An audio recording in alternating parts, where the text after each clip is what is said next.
नमस्कार दोस्तों, mission geography YouTube channel में आप सभी का स्वागत है। अपन ने लेबर असिस्टेंट के लिए और फर्स्ट ग्रेड के लिए जो टॉपिक शुरू कर रखे हैं, विशेषकर लेबर असिस्टेंट के टॉपिक वाइज चल रहा है अपना जो सिलेबस है वो, और साथ साथ में जो फर्स्ट ग्रेड है उसमें भी यही टॉपिक है। तो फर्स्ट ग्रेड के जो अभ्यर्थी है वो भी हमारे ज्योग्राफी के साथ, मिशन ज्योग्राफी के साथ में स्टडी कर सकते हैं, अपने मिशन के लिए प्रयास कर सकते हैं। अपन ने एक टेस्ट सीरीज शुरू की है जिसमें टॉपिक वाइज जितने प्रश्न बनते हैं ज्योग्राफी के वो सारे टॉपिक आपके पास पहुंचा रहे हैं हम।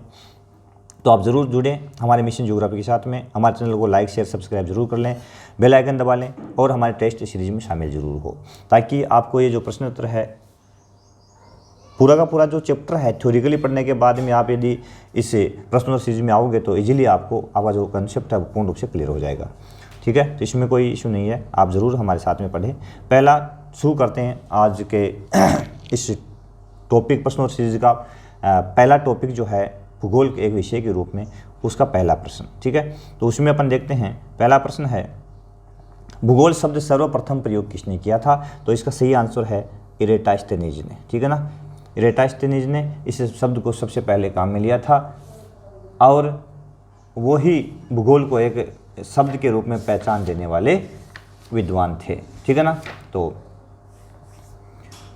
इनका जो जीवन काल था वो लगभग 276 से 194 ईसा पूर्व इन्होंने इनका जीवन काल था और भूगोल पर इन्होंने कार्य किया था। दूसरा प्रश्न यहाँ है कि जियोग्राफिया शब्द किस भाषा से लिया गया है? जियोग्राफिया शब्द, तो देखिए जियोग्राफी के जितना कार्य ज़्यादा हुआ है शुरू में, वो अधिकतर कार्य कहाँ, यूनान, ठीक है ना, ग्रीक और यूनान वाला एक ही, ग्रीक और यूनान एक ही जगह है, तो यहाँ ज़्यादा हुआ है। ठीक है ना, तो आपको ज्योग्राफी के ज़्यादातर वर्ड मिलेंगे ना, तो वो मिलेंगे एक तो लैटिन भाषा के और ग्रीक या यूनानी भाषा के। ठीक है, तो ग्रीक यूनान तो एक ही है, तो अक्सर आपको ग्रीक भाषा के और लैटिन भाषा के ही मिलेंगे। तो यहाँ आपको ध्यान रखना है कि ज्योग्राफिया जो शब्द है वो ग्रीक भाषा से लिया गया है। इसको यूनान भी आ जाए ना यहाँ पे तो भी सही रहेगा। ठीक है, तो ग्रीक भाषा से लिया गया है। अगला प्रश्न यहाँ पे है, तीसरा प्रश्न है कि भूगोल में क्रमबद्ध अध्ययन की शुरुआत किसने की थी? तो क्रमबद्ध अध्ययन की शुरुआत भूगोल के अंदर किसने की? तो यहाँ सही आंसर है हम्बोल्ट ने। ठीक है ना, हम्बोल्ट ने शुरू की थी, अलेक्जेंडर वान हम्बोल्ट ने, और इन्होंने भूगोल के लिए क्रमबद्ध शब्द का प्रयोग किया और इन्होंने कहा कि संपूर्ण पृथ्वी को एक इकाई मान करके और उसमें विभिन्न प्रकार के जो टॉपिक है वो सारे अलग अलग टॉपिक लेकर के और उसके अनुसार अपने को उसका अध्ययन करना चाहिए। ठीक है ना, अगला प्रश्न है, भूगोल में प्रादेशिक अध्ययन की शुरुआत, तो ये दो तरह के भूगोल के अध्ययन क्षेत्र है। तो एक तो क्रमबद्ध, इसको विषय वस्तुगत भी कहते हैं, दूसरा है प्रादेशिक। तो प्रादेशिक की बात आती है तो यह जो कार्य है किसने किया था? रिटर ने किया था। प्रादेशिक अध्ययन, इसमें क्या कहा उन्होंने कहा था कि हमारी जो पृथ्वी उसको विभिन्न प्रदेशों में बांटा जाए और प्रदेशों में बांट करके एक प्रदेश में विभिन्न तत्वों के अनुसार अध्ययन किया जाना चाहिए। ठीक है, अगला प्रश्न है, भूगोल का उद्देश्य धरातल की प्रादेशिक व क्षेत्रीय भिन्नताओं का वर्णन करना है। ठीक है ना, ये कथन किसका है? तो ये जो कथन है, ये परिभाषा जो है रिचर्ड हॉवर्ड ने दी थी कि भूगोल का उद्देश्य प्रादेशिक और क्षेत्रीय भिन्नता का वर्णन करना है। अगली परिभाषा है, भूगोल धरातल के विभिन्न भागों में कारणात्मक रूप से संबंधित तथ्यों में भिन्नता का अध्ययन करता है। यह कथन किसका? तो कारणात्मक की बात आती है भैया, तब आपको यहाँ उत्तर देना है हेर्टनर। ये शब्द किसने कहा है? हेर्टनर ने कहा है। अगला है, भूगोल में भूगोल में कौन सा शब्द कार्य कारण से जुड़ा हुआ है? कार्य को यहाँ काटें, कौन सा शब्द या कौन सा प्रश्न कार्य कारण से जुड़ा हुआ है? तो यहाँ जो है वो है क्यों। उत्तर क्या रहेगा? क्यों। क्योंकि भूगोल में क्यों प्रश्न यह पूछता है कि अमुक वस्तु यदि यहाँ पे है, अमुक इस तरह करती यदि यहाँ पे, तो क्यों है, तो उसका कारण क्या है? तो कारण पूछता है क्यों। तीन तरह के प्रश्न आते हैं, एक तो क्या, पृथ्वी पर क्या क्या चीज़ें हैं, ये भूगोल पूछता है। एक कहाँ, यानी कौन सी अमुक चीज़ जो है, अमुक वस्तु है, अमुक इसला करती है, अमुक नदी है, कहाँ कहाँ पाई जाती है ना, ये अमुक फसल है, कहाँ कहाँ होती है। तो कहाँ, क्या और क्यों, तीन तरह के प्रश्न भूगोल करता है। ठीक है ना, अगला है क्षेत्रीय संश्लेषण का कार्य करता है। तो संश्लेषण, क्षेत्रीय संश्लेषण की बात आती है तो भूगोल, इतिहास की बात आती है तो यह कालिक संश्लेषण करता है, कालिक विश्लेषण, कालक्रम के बारे में बताता है अपने को इतिहास। ठीक है, साइंस जो है एक्सपेरिमेंट, प्रयोग के ऊपर डिपेंड करता है, और राजनीति जो भूगोल है, राजनीति विज्ञान है, उसमें राजनीति से संबंधित बातें आती है। तो क्षेत्रीय संश्लेषण अलग अलग प्रदेशों का विस्तार से अध्ययन भूगोल करता है। अगला प्रश्न है, विषय वस्तुगत उपागम में अध्ययन किया जाता है तो एक तथ्य का विश्व स्तर पर, एक तथ्य का प्रादेशिक। जब विषय वस्तुगत है, इसको दूसरा नाम भी देते हैं, तो इसमें जो अध्ययन किया जाता है वो है एक तथ्य का विश्व स्तर पर, एक तथ्य का विश्व स्तर पर अध्ययन किया जाता है। ठीक है ना। और इससे पहले इसी का प्रश्न मैंने दिया था, इसको क्रमबद्ध अध्ययन भी कहा जाता है, विषय वस्तुगत या क्रमबद्ध अध्ययन। अगला प्रश्न है, निम्न में से भौतिक भूगोल की शाखा नहीं है तो भौतिक भूगोल की शाखा भूआकृति विज्ञान, जलवायु विज्ञान, मृदा भूगोल और जीव भूगोल। देखिए, भौतिक भूगोल जो है, भूगोल की 3 शाखाएं हैं। एक तो है अपनी भौतिक भूगोल, एक है मानव भूगोल, प्रमुख रूप से 2 शाखा है, मानव भूगोल, ठीक है ना, और एक है जीव भूगोल। तो ये 3 शाखा है, ये पता रखो आप। तो यहाँ जीव भूगोल एनसीईआरटी दे रखा है, इसको तीसरी शाखा के रूप में स्वीकार करता, तो यहाँ जीव भूगोल दैव में दे रखा है, तो ये भौतिक भूगोल की तो शाखा नहीं होगी, क्योंकि ये तो खुद अपने आप में एक शाखा है। तो यहाँ सही ऑप्शन जीव भूगोल हो जाएगा। और भौतिक भूगोल की 4 शाखाएं हैं, भूआकृति विज्ञान, जलवायु विज्ञान, मृदा विज्ञान और जल विज्ञान। तो ठीक है ना, तो इसकी 4 शाखाएं हैं। इसी प्रकार से मानव भूगोल की भी 5 शाखाएं हैं। ठीक है ना। तो मानव भूगोल के अंदर इसकी 5 शाखाएं हैं। इसमें 5 शाखाओं में सामाजिक और सांस्कृतिक भूगोल, आर्थिक भूगोल, ऐतिहासिक भूगोल, राजनीतिक भूगोल, ठीक है ना, और ये 5 शाखाएं इसकी हो गई। एक 5वीं होगी जनसंख्या और अधिवास भूगोल। ठीक है। फिर आगे अपने जीव भूगोल, तो इसके अंदर 4 टॉपिक आते हैं, जीव भूगोल, वनस्पति भूगोल, पारिस्थितिक विज्ञान और पर्यावरण भूगोल। इसके भी 4 टॉपिक आते हैं। ठीक है, आगे चले अपन। यह आ गया टॉपिक नंबर 2, पृथ्वी की उत्पत्ति। पृथ्वी की उत्पत्ति मानी जाती है, तो आज से कितने वर्ष पहले पृथ्वी की उत्पत्ति हुई उसके बारे में देखें तो यह है 4.6 अरब वर्ष पहले, 2.6 अरब वर्ष पहले, 13.7 अरब वर्ष पहले। तो इसमें देखो करोड़ वर्ष, 4.6 करोड़ वाला तो काट दो, पहले कट गया, क्योंकि इसमें तो अरब वर्ष पहले इसकी उत्पत्ति है। 13.7 अरब वर्ष पहले बिग बैंग की घटना हुई थी, उसमें पृथ्वी की उत्पत्ति नहीं, ग्रहों का निर्माण नहीं हुआ था, वो तो सिर्फ बिग बैंग हुआ था। ठीक है ना, एक परमाणु का विस्फोट हुआ था। तो ये ऑप्शन भी यहाँ कट जाता है। ठीक है, तो इसमें 2 में से सही होगा, या तो 4.6 या 2.6। तो यहाँ सही ऑप्शन है 4.6 अरब वर्ष पहले। ठीक है, पृथ्वी की उत्पत्ति मानी जाती है। पृथ्वी की उत्पत्ति की वायव्य राशि परिकल्पना किसकी है? तो यह कांट की है वायव्य राशि परिकल्पना। लाप्लास की निहारिका, ठीक है ना, चैम्बरलेन की जो है वो आगे ग्रहणु। दूसरा प्रश्न है, तीसरा प्रश्न है इसका कि निहारिका परिकल्पना किसकी है? तो कांट की है, 1796 में दी थी उन्होंने। ठीक है ना। निहारिका परिकल्पना के में आगे है, निहारिका बनी हुई थी, तो निहारिका हीलियम, हाइड्रोजन और धूलकण, तो क्या तीनों सही है? द ऑप्शन, यानी ये सभी सही है, ये सभी सही है, क्योंकि निहारिका में हीलियम हाइड्रोजन तो थी पहले, और साथ साथ में धूलकण भी हुआ करते थे। ठीक है ना। अगला है ग्रहाणु परिकल्पना किसकी देन है? तो ग्रहाणु परिकल्पना जो है वो ग्रहाणु दी है चैम्बरलेन ने। किसने दी है? चैम्बरलेन ने। और जेफ्रीज का नाम ऑप्शन दे रखा है, देखो, लाप्लास, कांट। ठीक है ना, लाप्लास की निहारिका, कांट की वायव्य राशि, ग्रहाणु चैम्बरलेन की, और जेफ्रीज, तो इसकी जेफ्रीज जैसे संबंधित ज्वारीय परिकल्पना है इसकी। जेफ्रीज की कौन सी? ज्वारीय परिकल्पना है। ठीक है ना। तो इसमें चारों का यदि अपन एक प्रकार से कहें तो तुलनात्मक देख लें तो इजीली आपको याद रह जाएगा, कोई इसमें इश्यू नहीं है।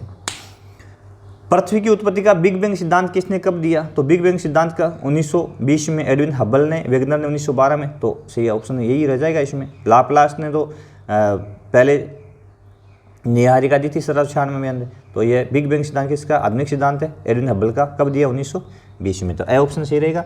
वेगनर का 1912 में महाद्वीपीय विस्थापन सिद्धांत है। कौन सा है? महाद्वीपीय विस्थापन। ठीक है ना, महाद्वीपीय विस्थापन है इसका। अगला प्रश्न, अगला है बिग बैंग की घटना कब घटित हुई, तो आज से कितने वर्ष पहले, 13 अरब वर्ष पहले, 13.7 अरब वर्ष पहले, 13 करोड़ वर्ष पहले। तो करोड़ की बात तो छोड़ दो, तो इसमें ये ऑप्शन तो ऑलरेडी गलत हो गया। 13.7 करोड़ वर्ष पहले, करोड़ वाला ये गलत हो गया। अब 13 और 13.7, तो सही आंसर 22 में 13.7 अरब वर्ष पहले। ठीक है, ये भाई दो ऑप्शन आपको इजीली काट दिए जाएंगे, पता ही लग जाएगा यदि आपने सही थ्योरिकली पूर्ण रूप से पढ़ा है।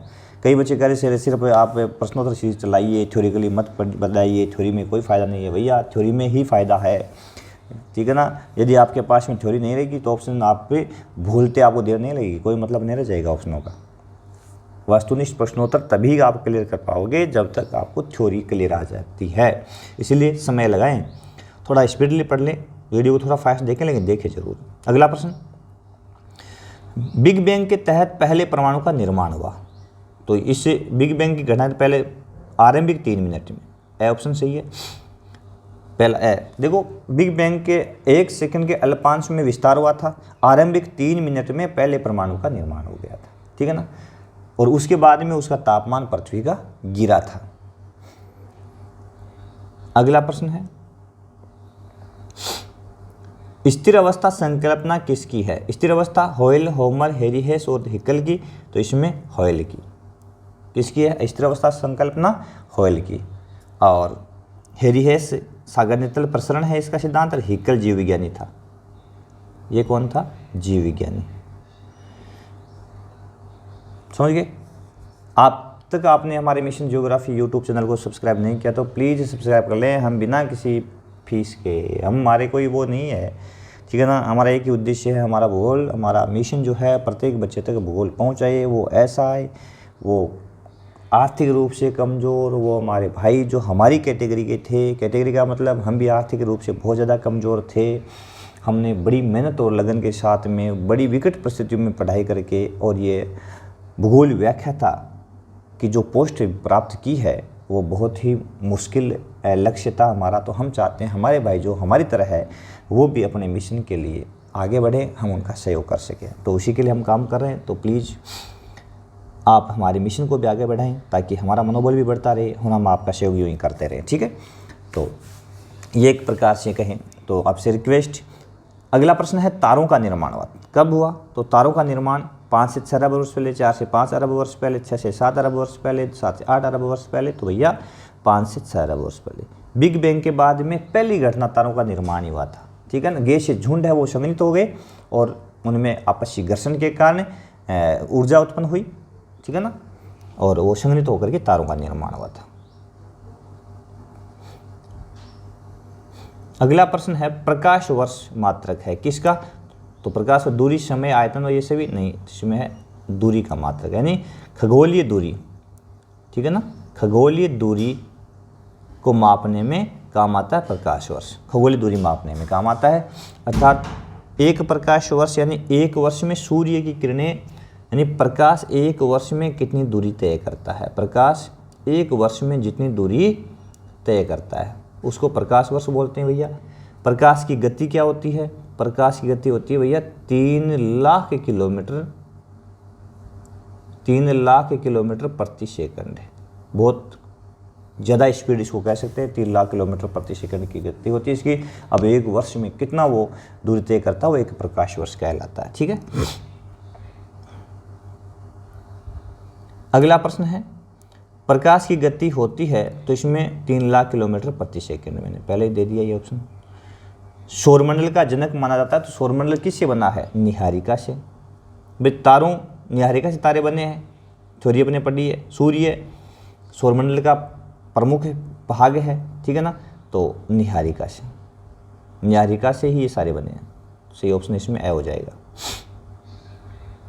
अब सौरमंडल में अगला प्रश्न है, आंतरिक ग्रह कहलाते हैं। देखिए सूर्य और ग्रहों का क्रम मैंने बताया था आपको, बुध, शुक्र, पृथ्वी, मंगल, बृहस्पति, शनि, अरुण, वरुण, ये क्रम है सूर्य से दूर हटते हुए, सूर्य से दूरी के आधार पर।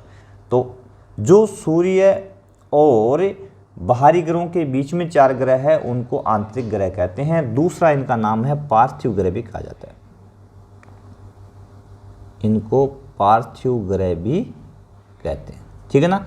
तो यह है 4 क्रम। देखो इसमें पहले बुध, शुक्र, पृथ्वी, मंगल, दूसरे में बृहस्पति तो ये लास्ट में आ गया, तीसरे में शनि ये लास्ट में आ गया, चौथे में अरुण ऑप्शन है ये, तो 3 ऑप्शन कट गए, ये कट गया, ये कट गया, ये कट गया, सीधा ही पड़ा है पहला ऑप्शन बुध शुक्र पृथ्वी मंगल, ये पहले वाले 4 ग्रह, ठीक है ना। ये इनके आंतरिक कहलाते हैं और इनको पार्थिव कहते हैं। पार्थिव क्यों कहते हैं? क्योंकि इनकी संरचना पृथ्वी के समान है, पृथ्वी के समान इनकी संरचना है, इस कारण इनको पार्थिव कहते हैं।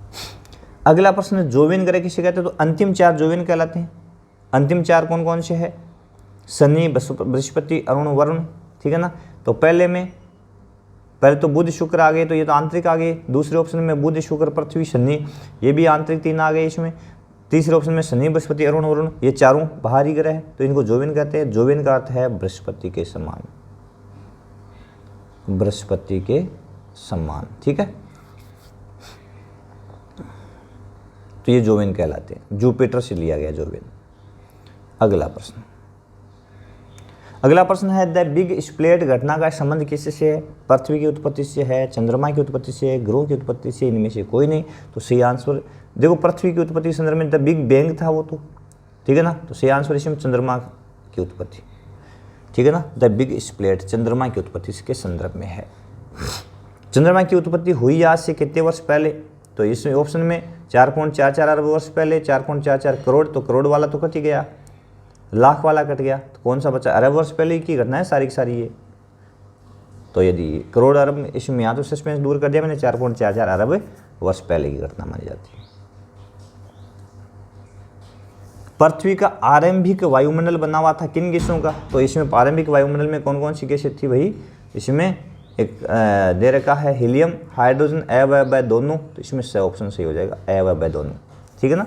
हीलियम भी थी और हाइड्रोजन भी थी, समझ होंगे। इसके अलावा भी था, इसमें नाइट्रोजन है, CO2 वगैरह थी, इसमें अमोनिया है, मीथेन है, जलवाष्प खूब थी, ऑक्सीजन न्यून मात्रा में थी, लेकिन ये प्रमुख गैसें थी। अगला प्रश्न है सर्वप्रथम जीवन की उत्पत्ति हुई कहाँ पे हुई? स्थल पर, जल पर, वायु में, ये सभी सही है। तो सही ऑप्शन है ब, जल में हुई थी सबसे पहले। ब्लू ग्रीन शैवाल का निर्माण हुआ था, ठीक है। अगला प्रश्न है पृथ्वी पर जीवन का विकास माना जाता है 3.8 अरब वर्ष पहले। तो देखो इसमें करोड़ है, इसमें करोड़ है, 2 तो ऑप्शन सीधे कट गए। और अगला ऑप्शन है 3.8 अरब वर्ष पहले या 4.8, तो इसमें सही ऑप्शन है 3.8 अरब वर्ष पहले, ठीक है ना। अगला प्रश्न है निम्न में से कौन सी अवधि सबसे लंबी है? तो यहाँ काल कलम दे रखा है, तो सबसे लंबा काल यहाँ कौन सा है? ईयोन। उसके बाद में महाकल्प, फिर कल्प, फिर युग। अपनी भाषा में युग नाम सुनते हैं प्राय युग सबसे बड़ा हो सकता है, कन्फ्यूज हो जाते हैं। युग नहीं है यहाँ पे, सबसे बड़ी अवधि जो ईयोन है। अगला है भारी पदार्थों का पृथ्वी के अंदर व हल्के पदार्थ का ऊपर जमना क्या कहलाया? इसको विभेदन कहा गया। क्या कहा गया? विभेदन। यानी पृथ्वी जब जैसे जैसे ठंडी होती गई तो भारी पदार्थ जैसे कि निकिल और लोहा भूगर्भ में चले गए, उसके ऊपर उसके हल्के पदार्थ, और उसके ऊपर सबसे हल्के क्रस्ट जो है वो सिलिका एल्यूमिनियम की बन गई, तो एकदम से हल्के पदार्थ ऊपर रह गए। तो ये प्रक्रिया जो है ना वो विभेदन कहलाई। ये 2 बार हुई थी विभेदन की प्रक्रिया, एक तो पृथ्वी का जब निर्माण हुआ तब, और एक बार चंद्रमा का निर्माण हुआ तब, ठीक है ना, ऐसा माना जाता है। अगला टॉपिक, अगला है पृथ्वी की आंतरिक संरचना। तीसरा टॉपिक, पृथ्वी की आंतरिक संरचना। पृथ्वी की त्रिज्या कितनी है? तो भैया 6000 किलोमीटर, 6100, 6371 और 6380। तो इसमें जो अपने NCERT बुक के अकॉर्डिंग जो है सही ऑप्शन है वो 6371 किलोमीटर। और कई बुक्स इसमें 2 है। ये तो यदि ध्रुवीय त्रिज्या यदि अपन देखें, ध्रुवीय, ठीक है ना, तो व्यास का आधा होगी। तो ध्रुवीय व्यास कितना है? 12,714 किलोमीटर, ये ध्रुवीय है। और भूमध्य रेखीय व्यास है ना वो 12,756 किलोमीटर है। तो इसका आधा तो हो जाता है 12,378 हो जाएगा 23 में, इसी के अनुसार भूमध्य रेखीय। तो इसमें जो अपने NCERT ना वो 6371 दे रहेगा, तो ये सही ऑप्शन रहेगा इसमें, ठीक है। पृथ्वी की आंतरिक जानकारी के प्रत्यक्ष स्रोत। प्रत्यक्ष स्रोत वो होते हैं जिनको अपने नज़रों के सामने होते हैं, जिनको अपन स्पर्श भी कर सकते हैं, ठीक है ना। तो इसमें लावा जमीन के अंदर से ज्वालामुखी उद्गार के तहत बाहर निकलता, तो हम उसको स्पर्श कर सकते हैं, ठीक है ना, ये प्रत्यक्ष स्रोत है। प्रवेदन यानी ड्रिल करते हैं, होल्ड करते हैं जमीन के अंदर चट्टानें, सीधी चट्टानों का मलबा अपने हाथ में आता है, तो प्रवेदन। दोनों चीज़ें हैं ना, ये अ और ब दोनों सही है इसमें। प्रवेदन, लावा भी प्रत्यक्ष स्रोत है, और प्रवेदन भी प्रत्यक्ष स्रोत अपने को देता है। ठीक है ना, दोनों ऑप्शन सही रहेगा भाई इसमें। अगला प्रश्न, अगला है कि पृथ्वी के आंतरिक संरचना की जानकारी के लिए गर्त किया गया था। ठीक है ना, और गर्त ड्रिल किया गया था, प्रवेदन किया गया था। कोला गर्त किस महासागर, यानी कोला गर्त जो है किस महासागर में, तो प्रशांत में है, हिंद में है, आर्कटिक में, अंध में। तो सही ऑप्शन है भैया इसमें, ये आर्कटिक महासागर में है। 12 किलोमीटर तक का यह गर्त किया गया है।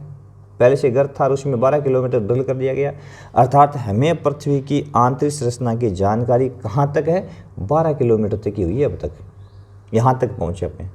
ठीक है ना, अगला प्रश्न मैंने ये दिया, देखो कोलागर्त की गहराई कितनी है, तो 12 किलोमीटर तक है, इतना ड्रिल कर लिया अपन ने। अगला प्रश्न देखो, सीधा खनन कार्य कर रहे हैं, तो अफ्रीका में जो सोने की खानें हैं वो 3 से 4 किलोमीटर, तो सीधा खान में अपन काम करते हैं वो तो 3 से 4 किलोमीटर तक ही पहुँच गए अब तक। ठीक है ना, लेकिन कोलागर्त में जो ड्रिल कर रहे हैं वो पृथ्वी आंतरिक जानकारी के लिए कर रहे हैं, वो 12 किलोमीटर है, उससे आगे अपन नहीं कर पा रहे। क्यों, इतना हमारे पास में सिस्टम भी नहीं है, काफ़ी अधिक गहराई में जाते हैं तो तापमान बहुत ज़्यादा बढ़ जाता है भैया, क्योंकि अंदर से पृथ्वी लिक्विड अवस्था में है, क्योंकि भूप्रपट्टी जो क्रस्ट है उसका, भूप्रपट्टी है उसके नीचे प्रावार मेंटल पाया जाता है, मेंटल का ऊपरी भाग है वो तरल अवस्था में पाया जाता है। वहाँ चट्टानें पिघली हुई है जहाँ से लावा यानी मैग्मा बाहर निकलता है। ठीक है ना, मैग्मा या लावा निकलता है, तो वहाँ तक तो अपन पहुँच नहीं पाते, उतने तापमान में तो अपने औजार ही पिघल जाएंगे जब चट्टानें पिघली हुई है। इसलिए अपने पास जानकारी बहुत कम है, 12 किलोमीटर की गहराई तक की जानकारी, समझ गए। अगला प्रश्न, पृथ्वी की आंतरिक संरचना में प्रत्यक्ष स्रोत, अप्रत्यक्ष स्रोत, अप्रत्यक्ष पूछा जिसको अपन स्पर्श नहीं कर सकते, देख नहीं सकते, फिजिकली टच नहीं कर सकते, तो वह ताप, दाब, घनत्व, ये सभी ऑप्शन सही है भैया। तापमान, दाब और घनत्व है, ये सभी है। फिर इस और भी है इसमें, पृथ्वी निम्न में से पृथ्वी आंतरिक जानकारी का अप्रत्यक्ष स्रोत नहीं है, अगला प्रश्न दिया है। तो इसमें देखो अगले प्रश्न में भी गुरुत्वाकर्षण बल, चुंबकीय बल, भूकंप, ये सभी। ठीक है ना, तो इसमें जो है ना प्रश्न गुरुत्वाकर्षण बल, चुंबकीय बल, भूकंप, ये सभी, तो अप्रत्यक्ष जानकारी के अप्रत्यक्ष स्रोत नहीं है। हाँ तो भैया इसमें यही है कि ये सभी के सभी अप्रत्यक्ष जानकारी की स्रोत है। ठीक है ना, इसमें मैंने प्रश्न थोड़ा सा देखो मिस्टेक हो गया, मिसप्रिंट है ये, इसमें नहीं को काटना पड़ेगा। पृथ्वी में से पृथ्वी आंतरिक जानकारी का प्रत्यक्ष अप्रत्यक्ष स्रोत है, तो ये सभी गुरुत्व बल, चुंबकीय बल, भूकंप, ठीक है ना, सभी के सभी अप्रत्यक्ष स्रोत ही है पृथ्वी की आंतरिक जानकारी के। तो ये सब प्रश्न ऐसा होगा, इसमें नहीं काटना पड़ेगा, ये लिखने में मिसप्रिंट है। ठीक है, क्योंकि ताप, दाब, घनत्व के साथ साथ में जो गुरुत्वाकर्षण बल, चुंबकीय बल और भूकंप संबंधी क्रियाएं भी है, ये अप्रत्यक्ष स्रोत है अपने, इनकी जानकारी सीधी अपने पास में कुछ भी नहीं है।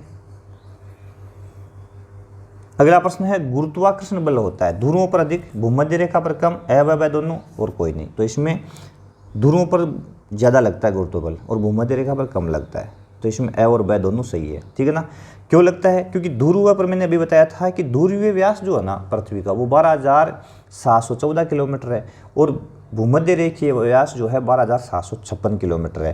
तो दोनों में व्यास में अंतर है ना, इसका मतलब ध्रुव जो केंद्र के नज़दीक है, केंद्र से ही चुंबकीय बल लगता है, गुरुत्वाकर्षण बल लगता है, भारी तत्व पृथ्वी केंद्र में तो वहाँ से ही बल लगता है, इसलिए ग्रेविटी जो ज़्यादा कहाँ पे है, ध्रुवों पर लगता है और भूमध्य रेखा पर कम लगता है, तो दोनों ऑप्शन सही है। अगला प्रश्न है, वह स्थान जहाँ से ऊर्जा निकलती है कहलाता है, जहाँ से ऊर्जा निकलती है तो वो क्या कहलाता है, तो जहाँ से ऊर्जा निकलती है उसको भूकंप का अवकेंद्र कहते हैं। क्या कहते हैं उसको, अवकेंद्र कहा जाता है। और दूसरा है अधिकेंद्र, तीसरा है अ और ब दोनों। ठीक है ना, तो इसमें जो जहाँ से ऊर्जा बाहर निकलती है भूकंप का अवकेंद्र कहलाता है, तो इसमें ए ऑप्शन से हो जाएगा। तो फिर अधिकेंद्र क्या है, अधिकेंद्र होता है भूतल पर वह बिंदु जो उद्गम केंद्र के समीप होता है, यानी ये लगभग जहाँ सबसे पहले तरंगों को महसूस किया जाता है धरातल के ऊपर होता है, ये केंद्र के ठीक ऊपर 90 डिग्री कोण पर पाया जाता है। अधिकेंद्र होता है, पहला ऑप्शन सही है, भूकंप केंद्र के ठीक ऊपर 90 डिग्री के ऊपर पाया जाता है। ठीक है ना, इसमें डिग्री क्या प्रिंटिंग में टाइपिंग में थोड़ा सा इस रूप में आया, 90 डिग्री यही है। ठीक है ना, इसको डिग्री मानना आप। क्योंकि ये भूकंप यहाँ क्यों दिए, प्रश्न ये होगा कि ये पृथ्वी की आंतरिक संरचना के अप्रत्यक्ष स्रोत है जो अपने को जानकारियाँ देते हैं। स्थलमंडल की गहराई होती है, तो स्थलमंडल की गहराई जो पाई मानी जाती है वो 200 किलोमीटर मानी जाती है। देखो स्थलमंडल क्या है, स्थलमंडल जो है वो ध्यान से देखने, ये पृथ्वी की आंतरिक संरचना बना रहा हूँ, ये ऊपर वाला भाग है इसको बोलते हैं भूपरपट्टी या क्रस्ट, ठीक है।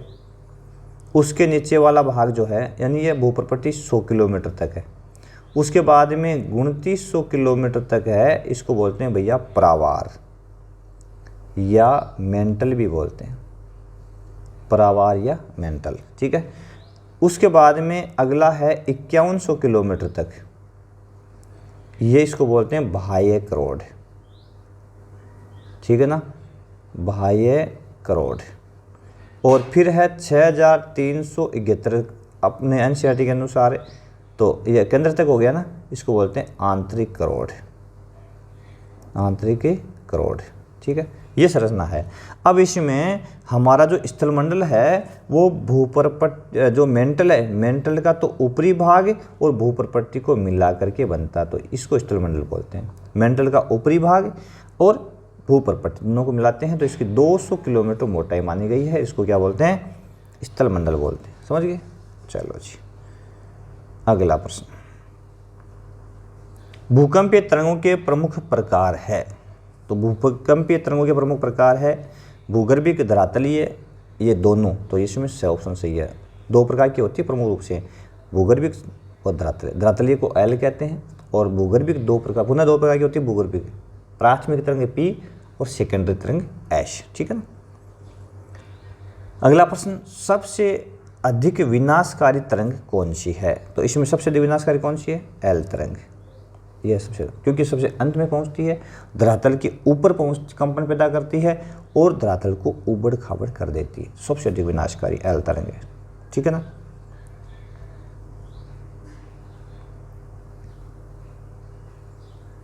अगला प्रश्न, भूगर्भिक तरंग के प्रकार है। तो अभी मैंने कहा था भूगर्भिक तरंग के भैया दो प्रकार है, प्राथमिक तरंग पी, द्वितीय तरंग एस, ए और वह दोनों सही है। भूगर्भिक तरंग दो प्रकार है, पी को प्राथमिक कहेंगे, एस को द्वितीय तरंग सेकेंडरी कहेंगे, तो दो प्रकार है, अब दोनों ऑप्शन सही है। अगला प्रश्न है प्राथमिक तरंगों की विशेषता है, ये दो बड़ा महत्वपूर्ण प्रश्न है। भूकंप की प्राथमिक तरंगों की विशेषता, फर्स्ट ग्रेड में इस तरह के प्रश्न पूछे जाते हैं, ठीक है ना। तो ये तरंग सबसे पहले धरातल पर प्रकट होती है, प्राथमिक, इसलिए इसको प्राथमिक कहते हैं, ये ऑप्शन भी सही है। ये तरंग तीनों माध्यमों ठोस, तरल और गैस तीनों से गुजर सकती है, दूसरा ऑप्शन ये भी सही है। ये तरंग ध्वनि तरंगों के समान होती है, तीसरा ऑप्शन ये भी सही है। इसका मतलब ये सभी सही, ठीक है ना, तो इसमें द ऑप्शन सही हो जाएगा। ये प्राथमिक तरंगों की विशेषता होती है, तीनों माध्यमों से गुजर सकती है प्राथमिक तरंग, सबसे पहले प्रकट होती है, ध्वनि तरंगों के समान आगे बढ़ती है, ठीक है ना, तीनों ऑप्शन सही है इसमें। दूसरा है द्वितीय यानी एस तरंगों की प्रमुख विशेषता है। तो एस तरंगें केवल ठोस के माध्यम से गुजरती है, बिल्कुल सही है। ये भूगर्भिक जानकारी के लिए महत्वपूर्ण है, बिल्कुल सही है। इसलिए महत्वपूर्ण है क्योंकि ये केवल ठोस के अंदर से होकर गुजरती है, तो ठोस के अंदर जहाँ ये इनको नहीं पड़ा जाता, इसका मतलब वो भाग लिक्विड है, या तो लिक्विड है या गैस ही है। गैस तो धरातल के ऊपर है, इसका मतलब जमीन के अंदर लिक्विड है वो, तो पता लग जाता है कि तरल है या ठोस है।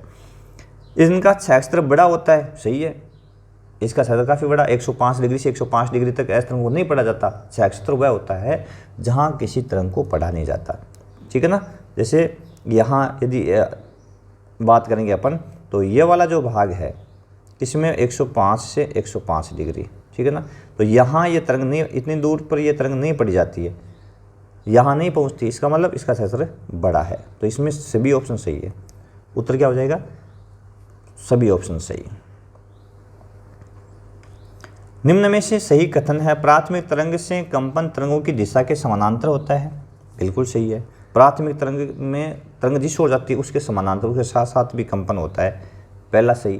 प्राथमिक तरंग से सेलों में संकुचन और फैलाव होता है, दूसरा ऑप्शन भी सही। द्वितीय तरंग तरंग की दिशा के समकोण पर कंपन पैदा करती है, यह भी सही है। इसका मतलब सभी ऑप्शन सही है। तो ये दे दो 3-4 प्रश्न, एक से ही 4 हो जाएंगे यहाँ पे। प्राथमिक तरंग में कंपन पैदा होता है किस ओर, तो तरंग की दिशा के समानांतर। प्राथमिक तरंग में सेलों में होता है संकुचन और फैलाव। द्वितीय तरंग की दिशा में तरंग में कंपन पैदा होती है दिशा के समकोण पर, है ना, तो सभी ऑप्शन सही है। इसमें क्वेश्चन में थोड़ी बड़ा इजी है, कोई ज़्यादा ही नहीं।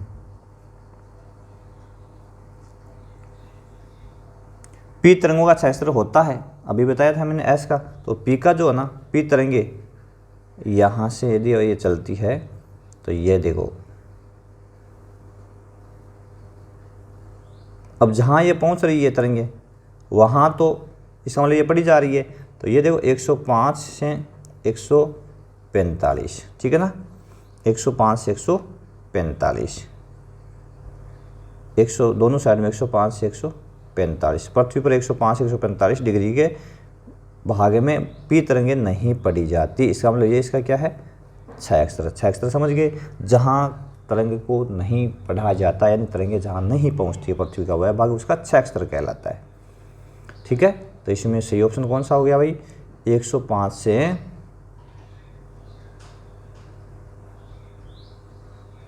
145 डिग्री, ए ऑप्शन से हो जाएगा इसमें, ये ए ऑप्शन से हो जाएगा इसमें, 105 से 145 डिग्री। ठीक है, एस तरंग का क्षेत्र डिग्री में होता है, तो एस का क्षेत्र में बताया 105 से 105, काफ़ी बड़ा होता है इसका, ठीक है ना, 105 से परे ये नहीं पड़ी जाती है।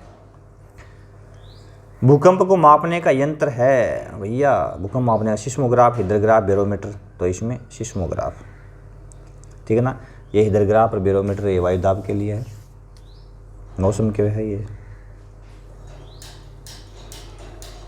भूकंप की तीव्रता मापी जाती है, भूकंप की तीव्रता मापी जाती है, तो सिस्मोग्राफ से मापते हैं, और इसमें इसका जो पाठ्यांक आता है उसमें 1 से 10, 0 से 10, 0 से 12, 1 से 12, तो पहले वाला है भूकंप की तीव्रता 0 से 10 तक के अंकों में मापी जाती है, ध्यान रखना, और प्रत्येक अगले अंक पर इसकी तीव्रता रिएक्टर स्केल पर डबल हो जाती है, इसकी तीव्रता डबल हो जाती है। अगला है आघात की तीव्रता को मापा जाता है 1 से 10 से, 0 से 10, 0 से 12, 1 से 12, तो इसमें तो सही ऑप्शन है, आघात तीव्रता को 1 से 12 की संख्याओं में मापा जाता है, 1 से 12 तक की संख्याओं में मापा जाता है। अगला प्रश्न है, मर्केली का संबंध किस देश से है। मर्केली स्केल यानी जिसकी जो आघात की अपन तीव्रता, भूकंप की तीव्रता को मापते हैं, एक तो होता है रिक्टर स्केल पर, है ना, आघात की तीव्रता, भूकंप की तीव्रता है वो तो मापते हैं रिक्टर स्केल पर, और आघात की जो तीव्रता मापते हैं वो मर्केली स्केल पर मापा जाता है, ठीक है ना, आघात की तीव्रता। तो मर्केली का संबंध है, मर्केली स्केल किससे है, देखो ये कंफ्यूज करने वाला है भाई प्रश्न, आघात की तीव्रता के लिए, आघात की तीव्रता मापी जाती है मर्केली स्केल पर, भूकंप की तीव्रता मापी जाती है रिक्टर स्केल पे, तो ये भूकंप की तीव्रता मापी जाती है रिक्टर स्केल पे, आघात की तीव्रता मापी जाती है मर्केली स्केल पे, और मर्केली का संबंध किस देश से है यहाँ पे, तो ये इटली का था, मर्केली कहाँ का था, इटली का था, तो इसमें ए ऑप्शन हो जाएगा। दूसरे में भूकंप की तीव्रता किस स्केल पर मापा जाता है, तो रिक्टर स्केल में मापी जाती है, ठीक है ना, और जो रिक्टर है वो कहाँ का था, अगला प्रश्न इससे संबंधित दिया मैंने, रिक्टर का संबंध किस देश से, तो अमेरिका का था, ये रिक्टर कहाँ का था, अमेरिकन था। पृथ्वी का ऊपरी भाग कहलाता है भूप्रपट्टी, सही है, भूप्रपट्टी के संदर्भ में सही कथन है, तो इसमें देखो 4 कथन है, यह भंगूर भाग है, बिल्कुल नष्ट होने वाला है, सही आंसर है। इसकी मोटाई महासागरों के नीचे 5 किलोमीटर है, ये भी सही बात है। इसकी मोटाई महाद्वीपों के नीचे 30 किलोमीटर, ये भी सही है। इसका मतलब सभी कथन सत्य है, तो इसमें द ऑप्शन सही हो जाएगा, इसमें सभी कथन सत्य है, ठीक है ना। हिमालय के नीचे भूप्रपट्टी की मोटाई कितनी है, तो हिमालय के नीचे 50 किलोमीटर है, 60 है, 70 है या 100, तो इसमें सही ऑप्शन है 70 किलोमीटर मानेगी एनसीईआरटी सिलेबस के अकॉर्डिंग। मेंटल पाया जाता है, अगला प्रश्न, मेंटल पाया जाता है, तो मेंटल कहाँ पाया जाता है, तो भूप्रपट्टी व बाह्य करोड़ के मध्य, भूप्रपट्टी व आंतरिक करोड़ के मध्य, आंतरिक करोड़ व बाह्य करोड़ के मध्य, और ये सभी सही, तो इसमें पहला ऑप्शन सही रहेगा, भूप्रपट्टी और बाह्य करोड़ के मध्य। अभी डायग्राम मैंने बताया था, इसको यदि अपन पृथ्वी मान ले तो ये ऊपर वाला, ये तो 1 नंबर हो गया भूप्रपट्टी, इसके नीचे ये वाला, है ना, ये हो गया अपना मेंटल, ये 2 नंबर वाला, इसको मेंटल कहा गया है। उसके बाद में ये 3 नंबर पे इसको बोलते हैं बाह्य करोड़ और ये आंतरिक करोड़। तो ये 0 से 100 किलोमीटर, ये 2900 किलोमीटर, ये 5100 किलोमीटर, ठीक है ना, और ये 6373 किलोमीटर। तो ये है। तो अब मेंटल कहाँ हो गया? भूप्रपट्टी और बाह्य करोड़ के बीच में हो गया, ठीक है ना। अगला प्रश्न है दुर्बलता मंडल कहलाता है।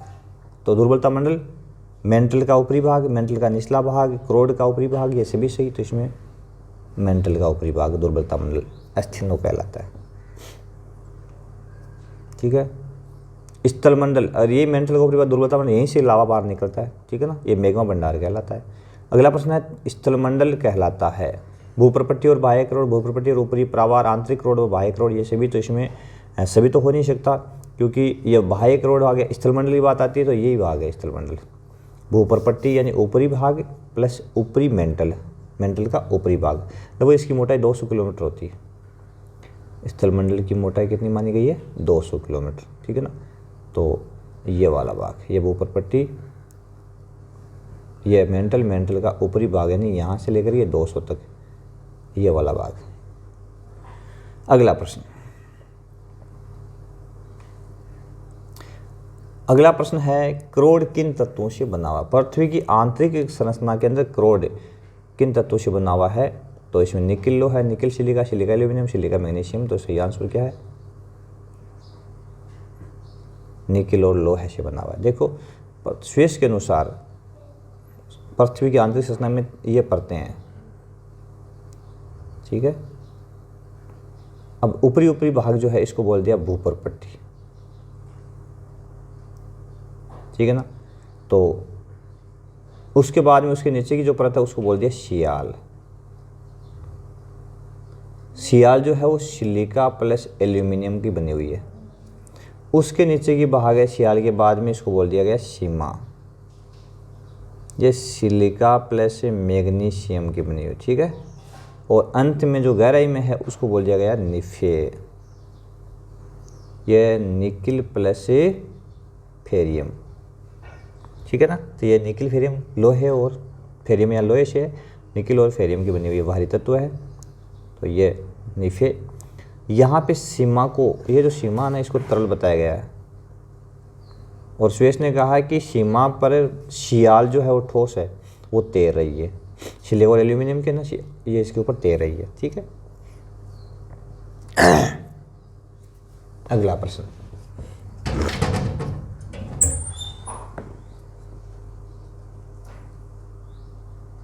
है भूप्रपट्टी जिसको क्रस्ट भी बोलते हैं का घनत्व पाया जाता है कितना? भूप्रपट्टी का घनत्व है 3, 4, 5, 2, 3 ग्राम प्रति घन सेमी। और उसके बाद में भूप्रपट्टी के नीचे जो ऊपरी परत है सियाल जो है ना, सियाल ये भूप्रपट्टी और सियाल का घनत्व है 3 तक ही है, 2.9 ग्राम ने बताया प्रति घन मीटर। फिर सीमा जो है ना, सीमा का घनत्व है 5 ग्राम तक बताया गया, ठीक है ना। फिर जो निफे नांद्री की परत है उसका बताया गया है 11 तक माना है, ठीक है ना। इसने लगभग इसको 11 ग्राम प्रति घन तक माना गया है, 11 ग्राम प्रति घन सेमी के आसपास में इसको स्वीकार किया गया। तो ये घनत्व है निफे का 11, सीमा का 5 और सियाल का 2.9 या 3 तक है। इसमें 2.9 आता है, 3 भी आता है, ठीक। तो ये 3 टॉपिक अपने क्लियर हो गए प्रश्नोत्तर सीरीज में। तीनों टॉपिकों के बड़े शानदार जो प्रश्न बन रहे हैं, बार बार परीक्षा में रिपीट हो रहे हैं, वही अपने डाले हैं, ठीक है ना। तो आप ज़रूर हमारे मिशन ज्योग्राफी यूट्यूब चैनल को लाइक शेयर सब्सक्राइब करें और अधिक से अधिक लोगों तक पहुँचाएँ, ठीक है। और इसी प्रकार की सीरीज है, सब्सक्राइब इसको कर लें भैया। और क्योंकि यहाँ से लेबर असिस्टेंट आप निकलोगे, कोई दो राय नहीं है, यदि अच्छा पढ़ोगे तो अच्छा कर पाओगे। अगले जैसे ही समय आता है, संडे की आवश्यकता नहीं है, हो सकता है पहले बन जाएगी अपनी जैसी टॉपिक के लिए, उसके साथ साथ इन प्रश्नों से चीज़ है पुनः आपके पास कम से कम 70-80-100 प्रश्न, 60-70 प्रश्न ये बना दिए, तो कोशिश करेंगे 70-80-100 प्रश्नों की सीरीज आपके पास पहुंचा दी जाएगी। तो आप ज़रूर अपना अभ्यास करें, साथ साथ में थ्योरी पढ़े पहले, थ्योरी के बाद में प्रश्नों का अभ्यास करें, तभी आपको समझ में आएगा। बहुत बहुत धन्यवाद। देखते रहिए मिशन ज्योग्राफी यूट्यूब चैनल को लाइक शेयर सब्सक्राइब जरूर कर लें। एक बार पुनः आपका हार्दिक अभिनंदन और आपको बहुत बहुत धन्यवाद।